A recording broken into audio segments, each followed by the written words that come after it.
Excavation Profits Podcast by Excavation Marketing Pros.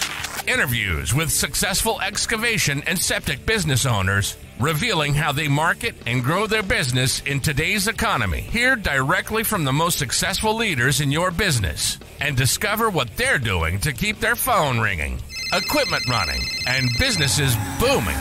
Now your host, Scott Andreessen. All right, so I'm here with Reese Alley from SCA Construction out of Georgia. I think we ought to go ahead and get the ball rolling. What do you say, Reese? Yeah, go for it. Okay, cool. So tell us a little bit about yourself, your background, kind of how you got into the business.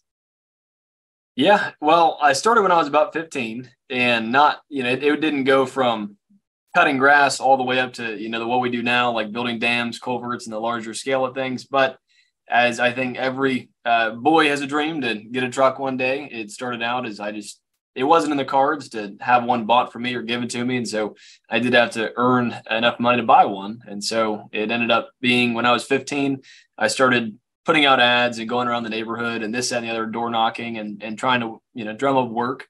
And then I had a buddy who had a truck. He was 16, a year older than me, had his license, and we would just split profits of I'd find the work and then he would drive us there and we both do it and split the money. And that's kind of how it ended up starting. And that fizzled out right after I got my license. But that was kind of how it all began.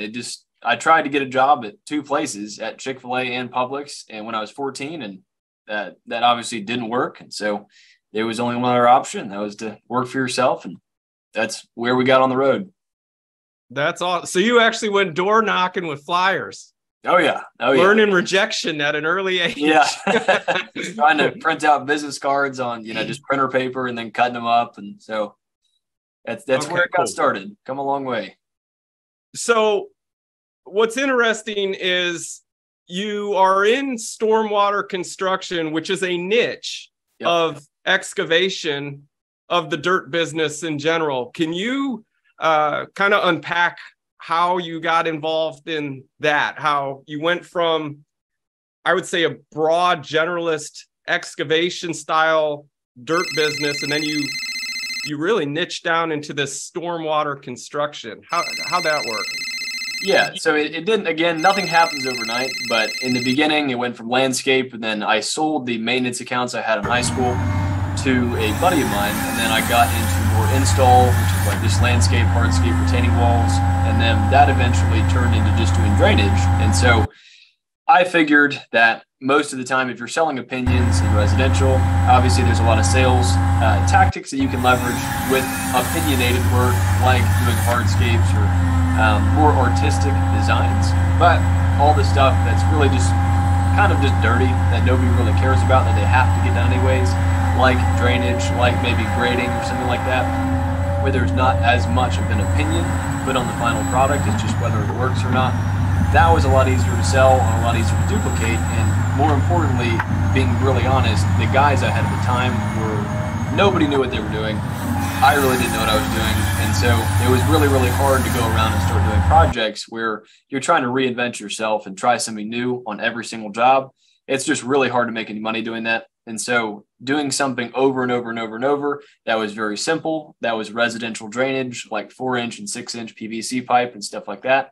It was just really easy. It was predictable. You're going to run into the same stuff every time. And that's kind of where it started. But a really important point, I did model after a mentor that I had where he had a larger business, actually SCA Construction, over the course of time, where he was always between that $800,000 and, $1.2, $1.4 million range.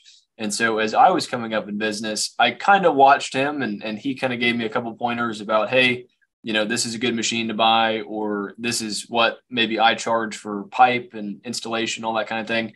And so that's kind of where it started. And then we'll get, too far down the story, but that's where it all got started. Can you kind of unpack what the business looks like now? Like, what's the size of the operation? How much equipment? Kind of that kind of stuff. So right now we're sitting at about 24 employees, if you include myself. And so that's made up of about 16 to 18 field guys. And then with that, there's about 5 management staff, if you include myself. And so that's like, I'm our CEO is my title, but obviously it's whatever needs to be done. And then my partner is the chief of operations. And so when we originally kind of joined forces, and there's, a lot of details in that story, but I started doing more of the, I would say, technical and sales side of things. And then all of the things that he really wasn't super apt at, I was. And likewise, with him having a lot of experience and relationships in the industry, it was just a really, really fertile ground to pair those two skill sets. And so that's where I think the multiplication came from, where I couldn't have necessarily done that on my own, as nobody does anything big on their own. But when we combined forces there, that's when it really, really started to take off. But to go back to the size of the business, like I said, we're sitting around that, low to mid 20s range, depending on the week. We do cycle. I wouldn't say we cycle through a lot of people, but as we have been kind of tearing apart the team and then hiring back some really, really, really good players, that's just come with a churn rate that's normal to find those kinds of people. And so that's kind of what the people looks like. And then on the equipment side of things, we do have a lot of in-house equipment. We do rent a lot as well. But of the equipment we own, we've got about 6 excavators ranging from a 6,000 pound. We're big Takeuchi fans, a TB 216, which is like a 6,000 pound excavator. And then we own all the way up to a 290, which is a 20,000 pound excavator. And then the rest are just, we have a handful of 8,000 pound ones. We have a handful of, 14,000 pound ones. And so, that's kind of what that looks like. And then skids, we've got 4 skid steers, 2 TL12s, 2 TL10s, but one of the TL10s is out of commission. And then as far as trucks go, we got another one last week. I think we're sitting at like 14, 15 trucks. But either way, those trucks have really cycled recently into being a newer fleet. We are a big fan of leasing at this point now. And so we've got, I believe, three brand new F450s, and then we've got a 350. We've got 2 550s, or maybe 2 new 550s, 1 older 550. And then we've got about 4 F150s, and then 2 more F150s if you include my partner and I's. And so, and I'm probably missing a handful there. It does go in and out quite a lot. We've been selling and changing things around a lot. And then as far as rental goes, we do have a couple 45,000 pound machines that we have been either renting or had a subcontractor have. We had a Hitachi, it was a Hitachi 250 that we had for about the last 7 months. We just gave it back after a job finished, but it's a mix. I think it's a healthy mix, but it's where we're at currently. Some's finance, some's cash. It's somewhere in the middle. Got it. Are you comfortable talking about finances, what the company finances look like? Yeah, absolutely. So right now we're running between, I would say, $350,000 and $400,000 a month. I mean, some months that, dips down to receivables to sometimes in the 200s. And then there are some months throughout the year where it's going to surge to about the 500s. It just depends on when those draw schedules on the big jobs. Sometimes, you have one draw that's a little bit pushed out, and then that's combined with a bunch of either deposits or finished checks. And sometimes it lumps all into 1 month. And so, but to average it out, we're running it around that pace. But as far as cash on hand and stuff like that, we haven't had a huge surplus this year. We've done so much growth. We've invested a lot into the company. And so our account balance, I mean, we'll run anywhere between, it'll dip low sometimes. Don't get me wrong. It's big and small. They have the same problems, but on the low side, we'll dip down. I mean, somewhere around 50, and then it'll surge to the 300s. And then we'll typically just keep investing in the company once it gets past that range. But we also do have a line of credit and things like that just to help in cash pinches and things like that. Nice. So, guys, by the way, I want to give a shout out to Bethany. And if you have questions, we're monitoring Facebook group. We're monitoring YouTube live. So feel free to put in some questions. If you're on Zoom, just type in the Q&A a question, and we can get to you that way too. Now, Reese, I talk to a lot of dirt business owners. Yeah. The whole spectrum of those starting out, and it's hard for some to imagine doing $400,000 to $500,000 per month. And that sounds great and sunny and bright, but there's definitely been some dark moments leading up to that point. Can you share with us some of the darkest moments you've had in business and how you overcame them? I think that would be helpful for the people listening. Yeah. So the darkest moment I had, and there's those kinds of moments a lot. There's just a lot of risk that goes with those kinds of numbers, especially on larger projects. Like this morning, for example, it's pouring down rain, and we're doing a huge concrete pour on a 18-foot tall, 120-foot long retaining wall right now. It's a $500,000 project, and it's pouring down rain, and I think they'll be fine. But there's inherent risk when you're in the larger scheme of things, which we're trying to push to smaller jobs. But in terms of the darkest moment that I ever had, that was probably in 2020, where, coming out of high school, I was doing about $40,000 a month. And then the year after that, when I was 19, I did $640,000 in sales that year, at 642 to be exact. And that was fantastic on the front side of that. But on the back side of that, when I started to scale to the 70s, the 80s, the 90s, the hundreds per month, which didn't last an enormous amount of time before I had to scale back a little bit, I just ran too fast. Up until that point, I had grown really, really well, really steady. I was doubling and tripling, which isn't steady, but I wasn't really losing money. I made my handful of mistakes, but I was still making a lot at the end of the day. And when I chose to move to another shop and just scale everything, I financed way too much equipment to keep up with that scale. I hired a ton of people that were super green, were super inexperienced. And then I hired a salesman, which was kind of the nail in the coffin, where I had done all my sales. And then I kind of hired him, and then hired the first person that I found, which is a whole stupid thing in and of itself. And I didn't know what I didn't know.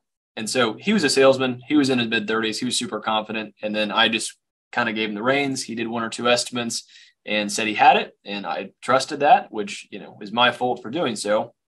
Never looked at a single bid that he sent out, never did anything. He said he had it. I was busy with everything else. And so kind of out of sight, out of mind, forgot about it. And then all of a sudden, over that 6-month period, I lost all of my savings, which was about $30,000 or $40,000 in cash at the time, and went about $80,000 into credit card debt. And so it was a really, really horrible moment where your customers start hating you and you don't know why, and you're trying to piece it together, but you don't want to fire him because you don't have time to go back into sales. And so it's like this vicious cycle of not making the right decision soon enough and letting that just eat away your entire career.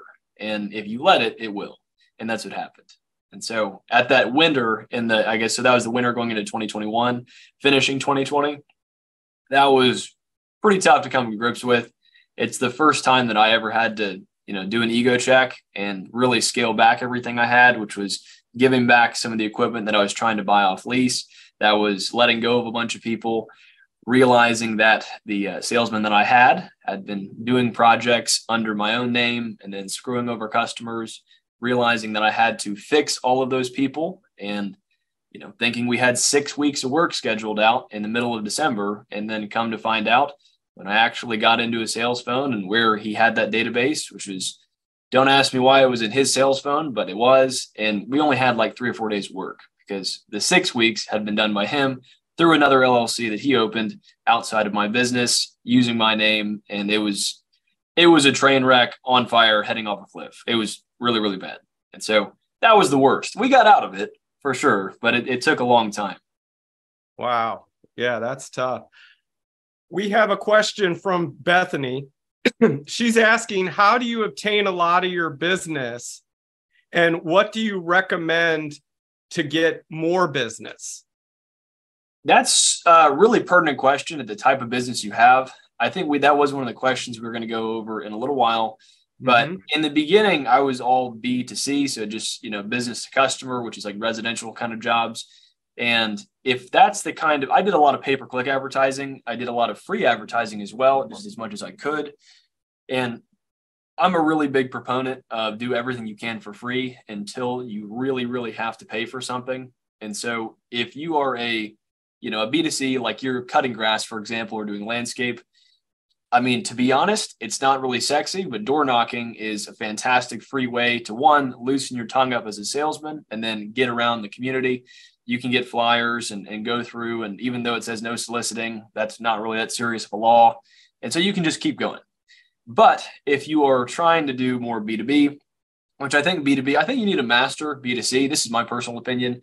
You have to master how to do B2C before you do B2B, because if you can't do that with a residential customer, businesses are, I don't want to say they're a lot more complex, but there's underwritten rules that aren't on paper that you really, really have to understand.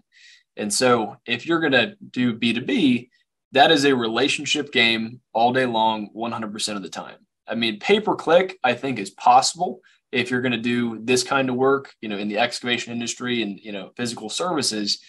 But you really, really have to find those kinds of customers, whether they're engineers or property managers or contractors or builders, someone where if you're a roofing guy, who can you find as a roofing guy that's going to buy a roof every single month or multiple times a month?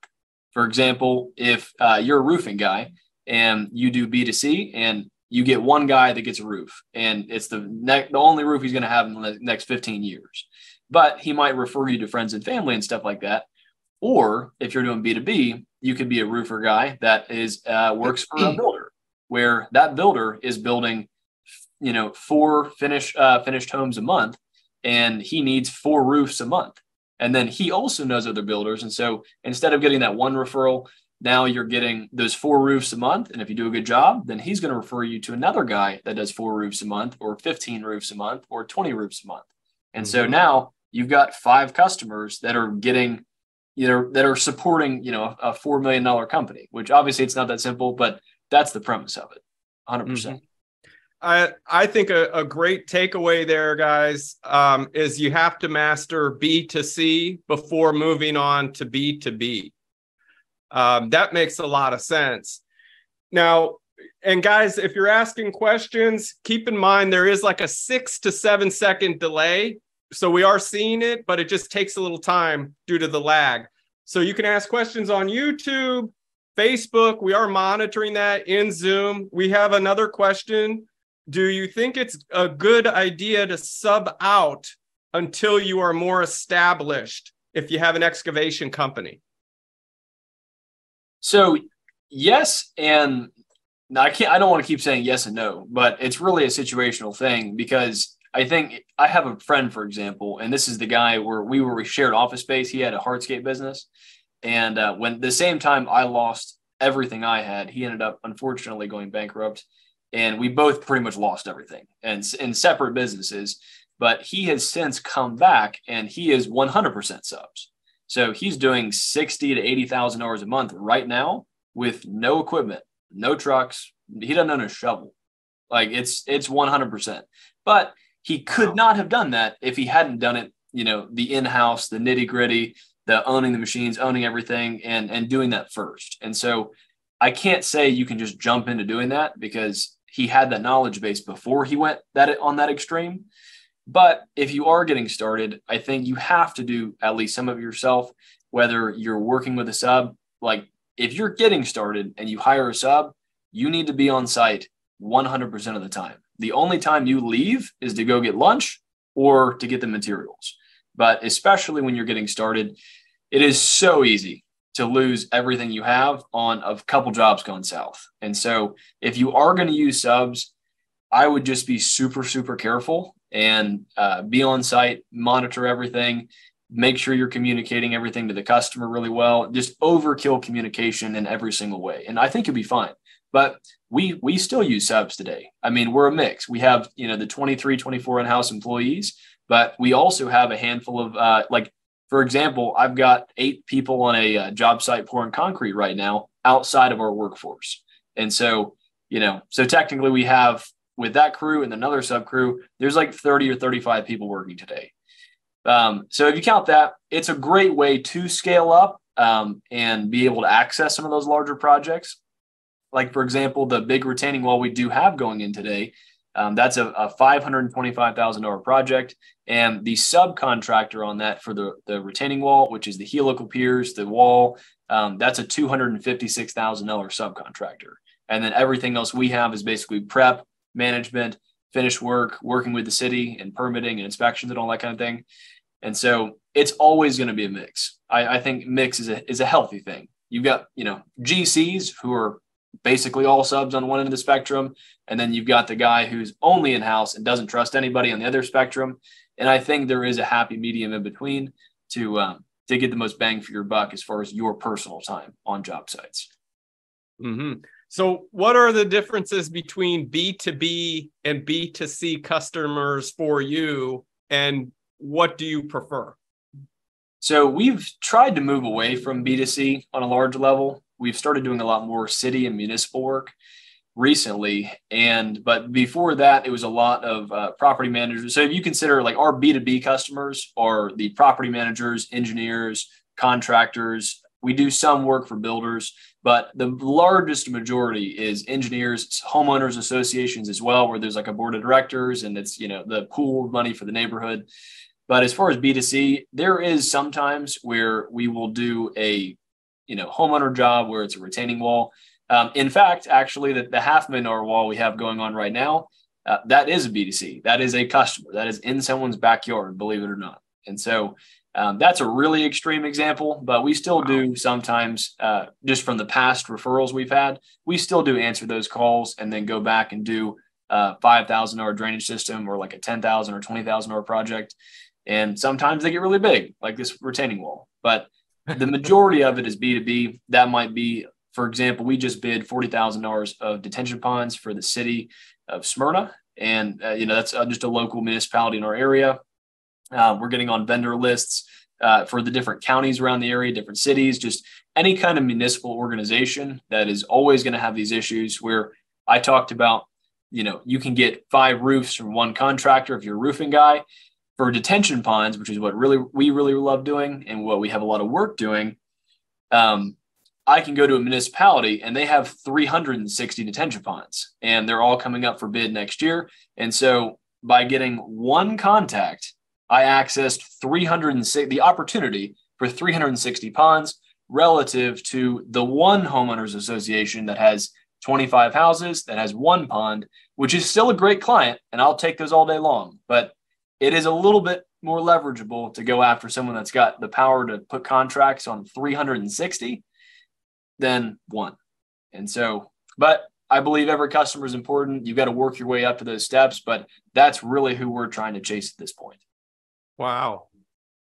That's good insight. I can imagine like running a Google ad for a $15 click and you get a $500,000.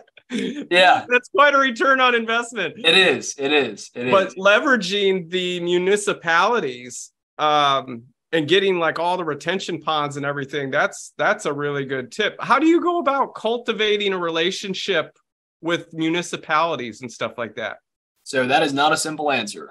I have the benefit. Keep in mind, when I originally sold and I bought SCA Construction, or at least 25% of it. And we'll talk more about the long-term agenda of that strategy later. But the partner I had, while the business wasn't enormous, he did have a lot of relationships long-term. Now, I don't want to say that because you can go apply to be a vendor on almost any municipality. There are a lot of, you have to have the insurance qualifications and the workman's comp, and you have to have all of those, red tape type stuff to even get in the door. But if you do get in the door, you still got to have a long-term relationship. And so when I was saying earlier, it is super important. It is super pertinent that you do a good job every time, you're responsive, and you don't ever drop the ball, because those relationships, especially they're really, really hard to get, but they're really easy to lose. And so there's a lot of customer contractors that'll go around and frankly screwing people over, where they'll, not respond, or they'll say, well, the attitude of we're done with this job and I'm just going to get out. And even though nobody's happy, I'm never going to see them again. But you can't go around screwing people over your entire career and expect it to go well. And especially on the municipal side, like there's times where you just got to take it in the pants, even if it's not your fault, in the seat of equal or greater benefit of making them look good. And so, for example, there are some times where if there's a municipal worker or property manager or engineer, and they make a mistake, which is very common. But if we call them out on their mistake, like, for example, if we're working for a homeowners association and, the homeowners association is the client of the engineer, And then they are also our client. And so technically me and the engineer are separate, but we're doing the engineer's plans. But if we know this engineer's got a whole lot of work and it's going to be a long-term relationship, sometimes it's worth it that even though the engineer made a mistake, that we just work it out and then maybe we take it and then we just go with it. So that way we don't have to call the engineer out and he looks bad to his client. And then he likes us because we made him look good. And so there is a little bit of politics to play, I think, in that realm. But I promise you, it does work out in the long term. And you can't do that always. It gets you into really big trouble, but you have to play the mix a little bit. That old adage, pick and choose your battles. Yes. Yeah. Yes. Okay. So let's talk about, and by the way, guys, if you have questions, don't be shy. Reese is sharing a lot. As you can see, he's pretty much an open book here. Yep.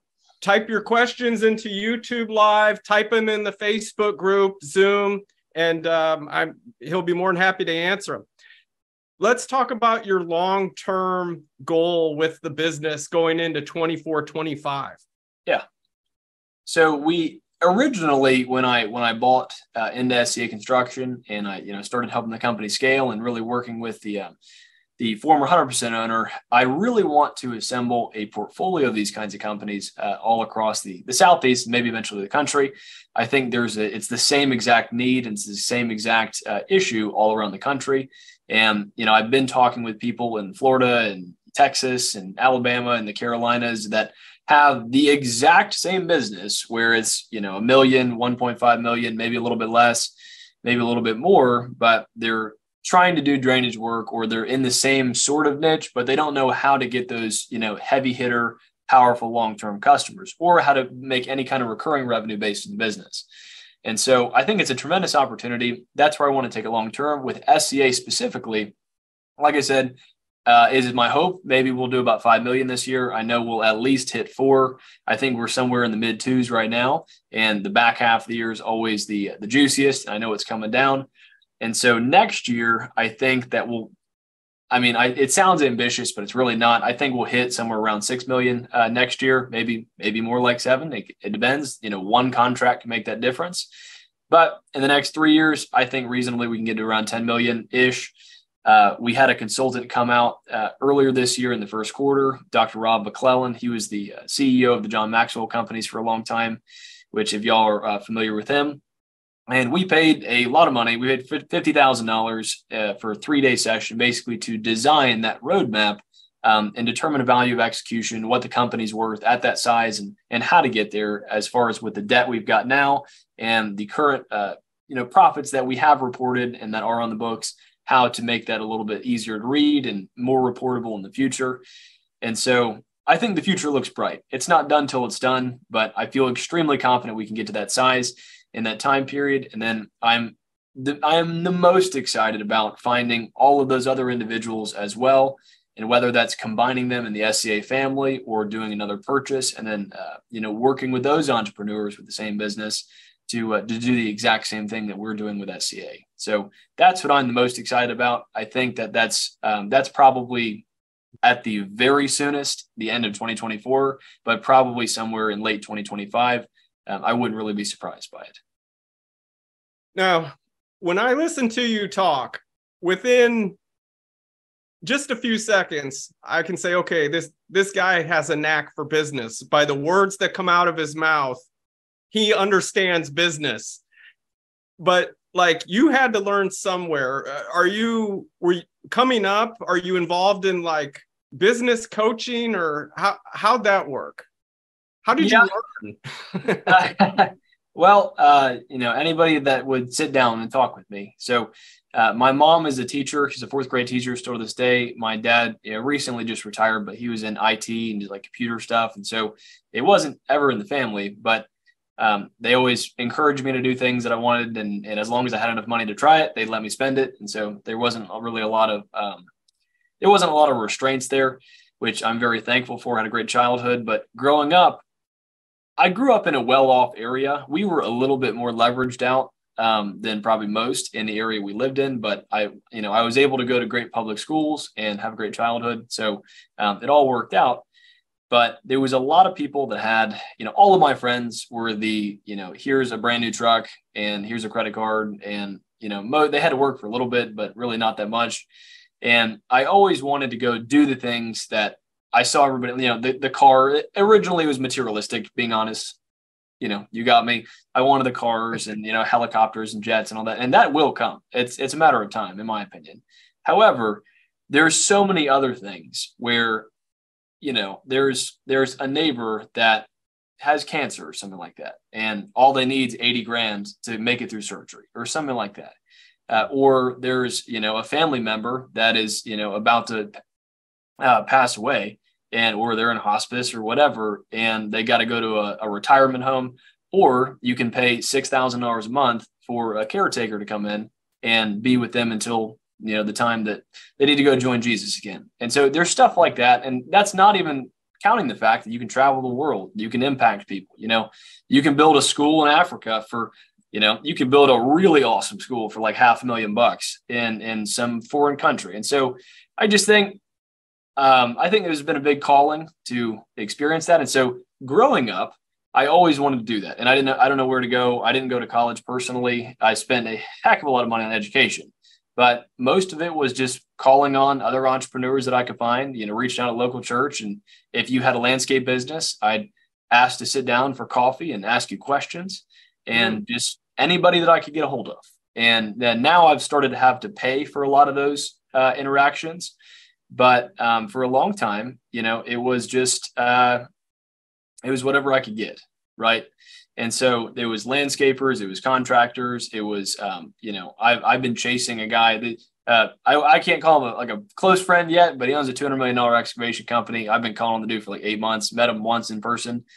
And so it's just stuff like that where it's always chasing the next level. And outside of that, just books, audios, podcasts, anything I could get a hold of. But that's where it pretty much all came from.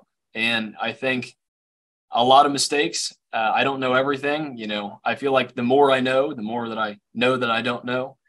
So that little phrase is, pretty pertinent. So there's always those are good to learn. That's a couple good tips though. Like you saw other successful people in the business, you reached out, offered to buy them coffee or lunch. The other guy who's very successful, $200 million excavation company. So you're going after the right people. I get it. That makes total sense. How can people get in touch with you if they want more information or help in any way?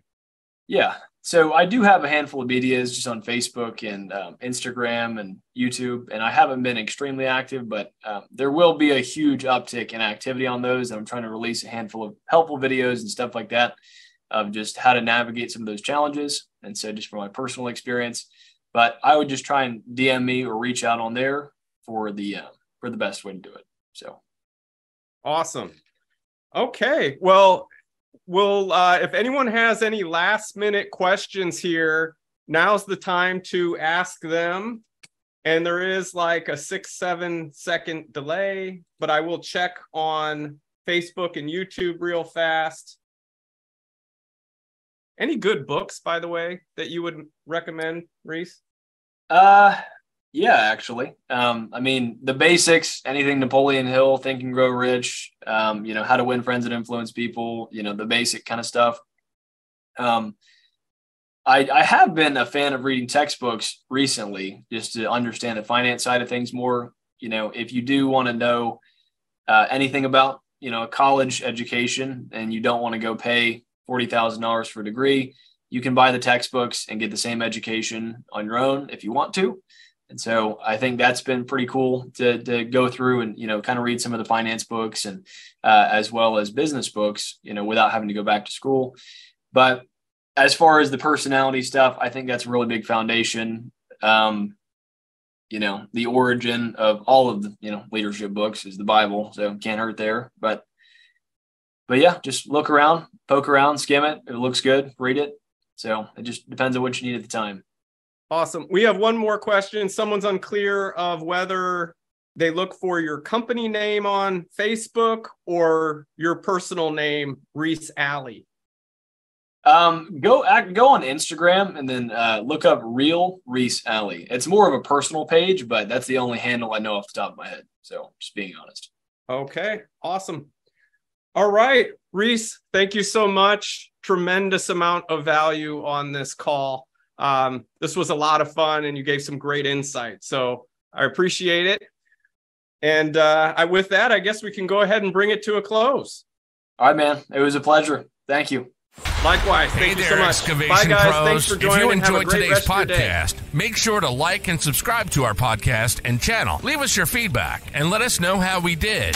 And hey, if you're interested in taking your excavation or septic business to the next level online, make sure you visit excavationmarketingpros.com today and take advantage of our free resources and mastermind group for excavation and septic industry professionals.